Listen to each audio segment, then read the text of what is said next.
जय हिंद दोस्तों। यह सीरीज़ सभी एग्ज़ाम के लिए बेहद ज़रूरी है, जो कि छठा सीरीज़ है। इसके पहले मैं 5 वीडियो आपको दे चुका हूँ, बना चुका हूँ, उसे देख सकते हो, प्लेलिस्ट में उपलब्ध है। ठीक, तो आइए स्टार्ट करते हैं, देखते हैं पहला क्वेश्चन क्या है। तो संविधान के किस भाग को भारत का मैग्ना कार्टा कहा गया है। ठीक, अगला क्वेश्चन, जिब्राल्टर जलसंधि किन किन महासागरों को जोड़ती है। और तीसरा क्वेश्चन, पौधों में भोजन का संवहन किसके द्वारा होता है। चौथा क्वेश्चन, गोबर गैस में मुख्य रूप से क्या पाया जाता है। पांचवा क्वेश्चन, संवेग कौन सी राशि है। छठा क्वेश्चन, प्यासी भूमि का महाद्वीप किसे कहा जाता है। 7 महाद्वीपों में एक प्यासी भूमि का देश भी है। सातवां क्वेश्चन, यदि किसी चालक का आवेश बढ़ा दे तो धारा पर क्या प्रभाव पड़ेगा। अगला क्वेश्चन, स्कर्वी रोग किस विटामिन की कमी के कारण होता है। 9वां क्वेश्चन, विश्व पर्यावरण दिवस कब मनाया जाता है। 10वां क्वेश्चन, क्या निर्वात में प्रकाश गमन कर सकता है। यस या नो में जवाब देना। यदि आपको इन सब के आंसर पता है तो कमेंट बॉक्स में ज़रूर कमेंट करिए। तो आज का मोटिवेशन यहाँ पर जैसा कि दिखाया गया है कि एक व्यक्ति है और नीचे एक व्यक्ति गड्ढे में है, उसकी सहायता कर रहा है। ठीक, तो कुछ लोग ऐसा दिखावा करते हैं कि जैसे वो आपकी सहायता कर ही रहे हो, लेकिन ऐसा होता नहीं है। वो ऊपर से कुछ और है और अंदर से कुछ और है। ठीक, दिखावा में कुछ भी करते हैं, जैसे कि इस चित्र में दिखाया गया है कि उसे वो सीढ़ी लगा देता तो वो बाहर निकल सकता है, लेकिन ऊपर से सिर्फ हाथ फैलाकर देख रहा है। ठीक, तो इसी तरह जीवन भी होता है। आपके जीवन में भी ऐसे कई तरह के स्वार्थी हैं, सिर्फ दिखावे के लिए है वो तुम्हारे। जब मुसीबत पड़ेगी तो वो आपको सहायता नहीं करेंगे। तो ऐसे दोस्तों से दूर रहिए। ठीक, जैसा का इस फिगर में दिखाया गया है। तो ये आज का मोटिवेशन था, इसे आप ध्यान से देखिए।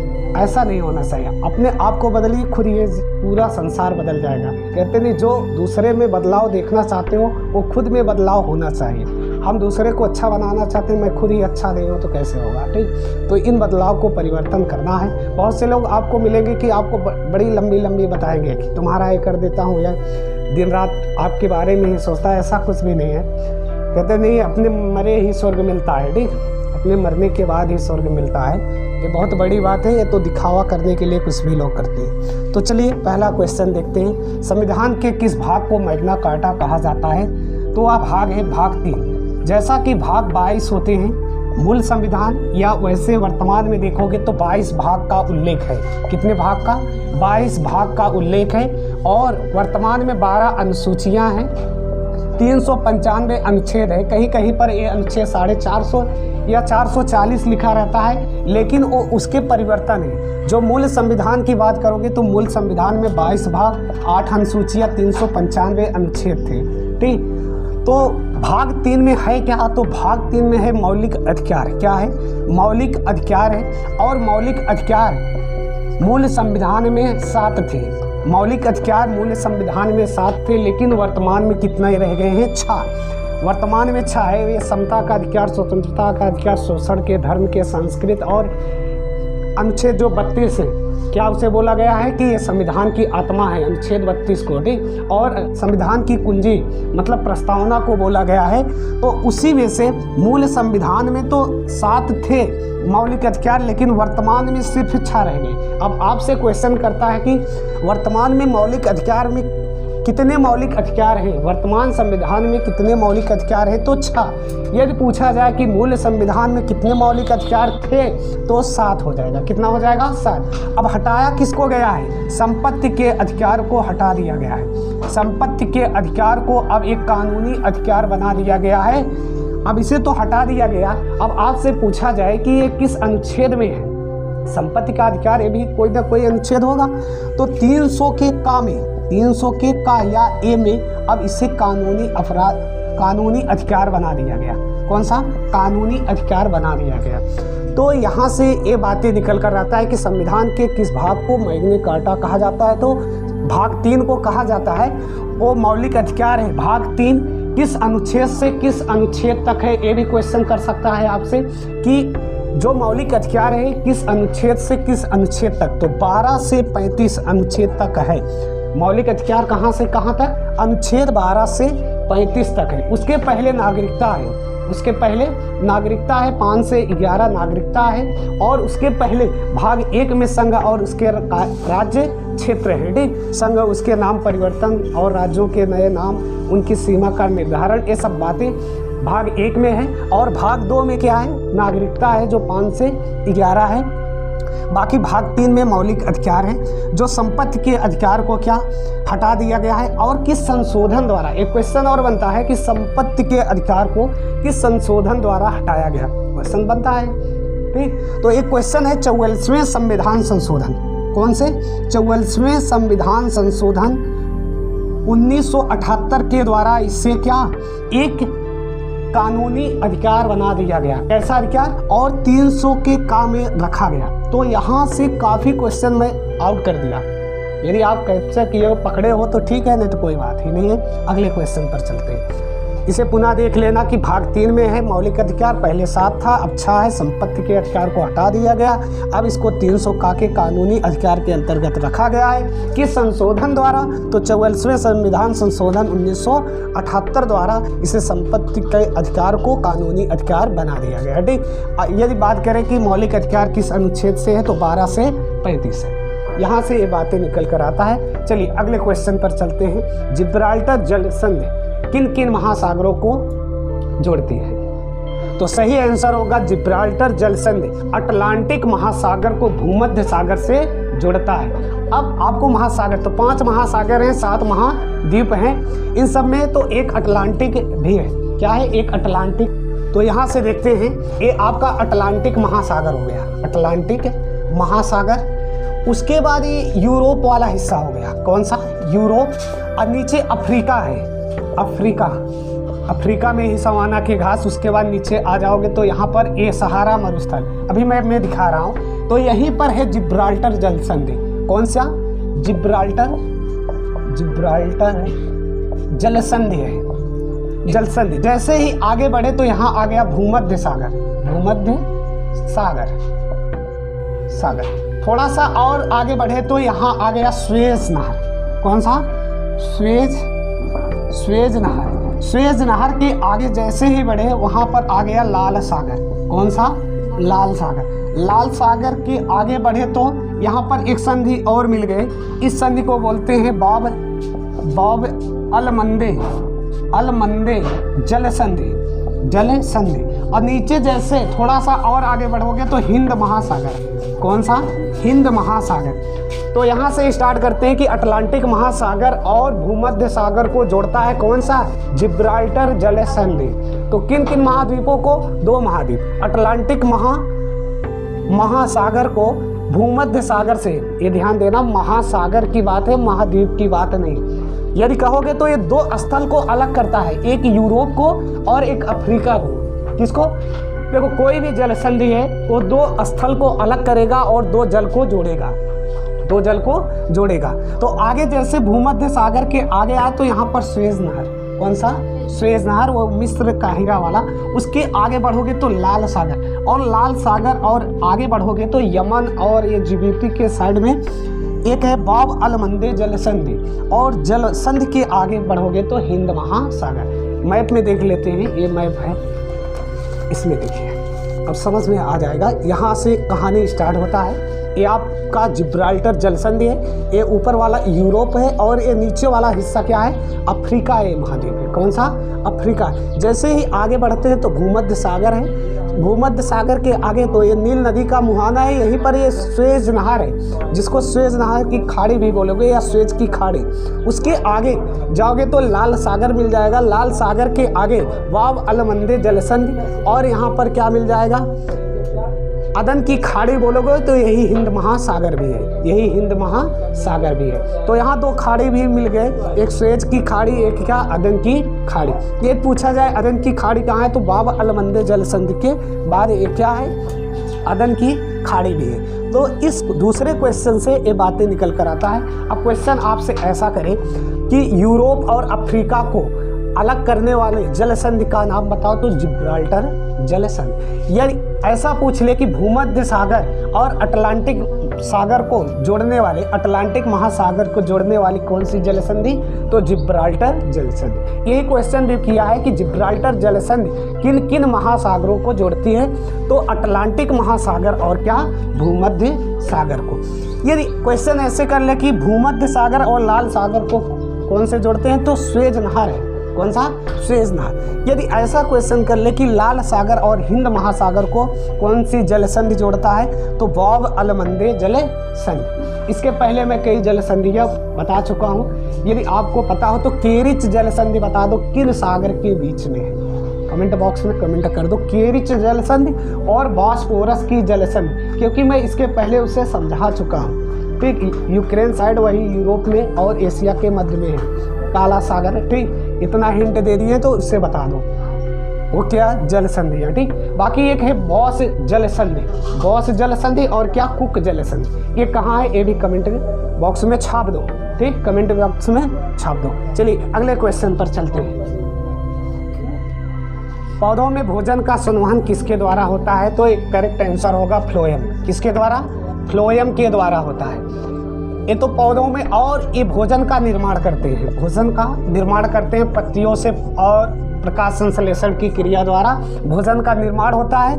और ये किसके द्वारा भोजन का संवहन होता है पौधों में या पेड़ पौधों में? तो फ्लोएम के द्वारा होता है। जो जल का संवहन होता है, किसका? जल का, तो ये जाइलम के द्वारा। किसके? जाइलम के। ये भी काफ़ी इंपॉर्टेंट है। अब इसको याद कैसे रखोगे? जा से जल, जा से जाइलम, अब फ्रा से फ्लोएम, फा से फूड हो जाएगा। क्या? फूड। फूड मीन्स भोजन हो जाएगा। क्या? भोजन। अब इसे याद रख सकते हो, फ्लोएम और जाइलम। तो अगला क्वेश्चन देखते हैं। चौथा क्वेश्चन है, गोबर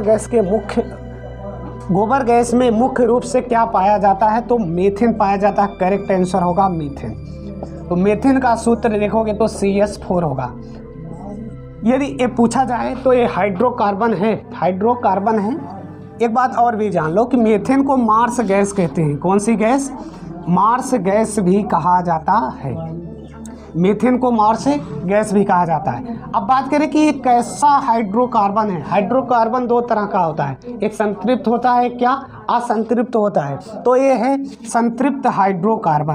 कैसा? संतृप्त हाइड्रोकार्बन। असंतृप्त हाइड्रोकार्बन उसे कहोगे जब कार्बन के बीच एकल बॉन्ड हो। कैसा हो? एकल बॉन्ड। जैसे CH4 को लिखना चाहोगे तो यहाँ पर C लिखोगे, सिंगल बॉन्ड, यहाँ पर भी ऐसे लगा दोगे तो ये एकल बॉन्ड से जुड़ा है, इसलिए क्या है?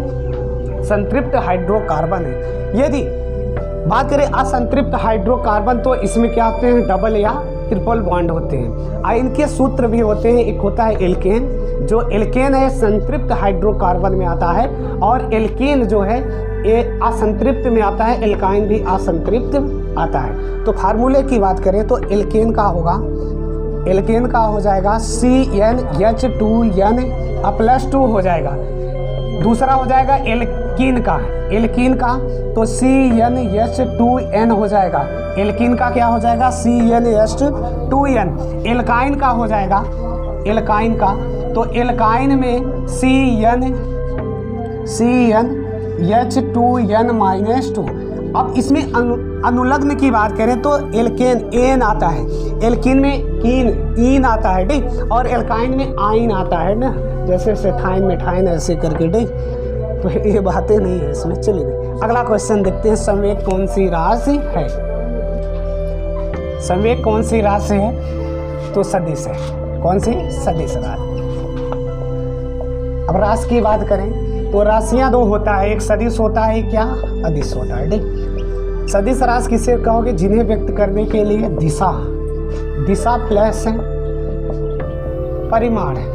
एक परिमाण होता है, एक परिणाम होता है। ठीक, परिणाम का मतलब रिजल्ट, परिमाण का मतलब वेट से, उसके वजन से हो गया। ठीक, तो ये सदिश राशियां किसे कहेंगे? जिन्हें व्यक्त करने के लिए दोनों की जरूरत हो, उसे सदिश। और अदिश किसे कहोगे? जिसे सिर्फ क्या?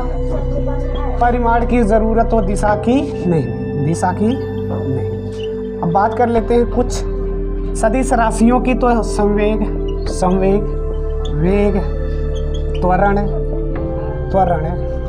ज़्यादातर एक ट्रिक देख लो जिसमें वह आ रहा है वो सब क्या है? सदिश। बाकी अदिश में आ जाएगा चाल, द्रव्यमान और विद्युत ये सब क्या है? अदिश राशि है। ठीक, तो यहाँ से क्वेश्चन निकल कर आता है, इसे लिखने से अगले क्वेश्चन पर चलते हैं। प्यासी भूमि का महाद्वीप किसे कहा जाता है? तो ये आपका परम आंसर होगा ऑस्ट्रेलिया। कौन सा? ऑस्ट्रेलिया। अब ऑस्ट्रेलिया की बात करें तो ये सबसे छोटा महाद्वीप है। कैसा है? सबसे छोटा महाद्वीप। 7 महाद्वीपों में सबसे बड़ा कौन सा है? एशिया है, एशिया। अब इसे प्यासी भूमि का देश क्यों कहा जाता है? क्योंकि यहाँ मरुस्थल पाए जाते हैं, मरुस्थल देख लीजिए कैसा है। यहाँ से ये 6 प्रकार के, एक विक्टोरिया मरुस्थल, उसके बाद गिब्सन मरुस्थल, ग्रेट सैंडी मरुस्थल, और यहाँ पर किम्बरली के पठार है। ठीक, इसके नीचे आ जाओगे तो तनामी मरुस्थल, उसके बाद सिंगपल्सन मरुस्थल, स्टुअर्ट स्टोनी मरुस्थल। तो ये 6 प्रकार के मरुस्थल है, मैप में ध्यान से देखना। ठीक, इसीलिए इसे क्या? प्यासी भूमि का देश कहा जाता है। चलिए अगले क्वेश्चन पर चलते हैं। यदि किसी चालक का आवेश बढ़ा दे तो धारा पर क्या प्रभाव पड़ेगा? तो धारा बराबर होता क्या है? आवेश बटा समय। यदि आवेश को बढ़ा दोगे तो धारा भी क्या हो जाएगा? बढ़ जाएगा। तो ये आंसर होगा कि धारा भी क्या हो जाएगा? बढ़ जाएगा। यदि किसी चालक का आवेश बढ़ा देते हो तो धारा भी बढ़ जाएगा, और धारा बराबर होता है आवेश बटा समय।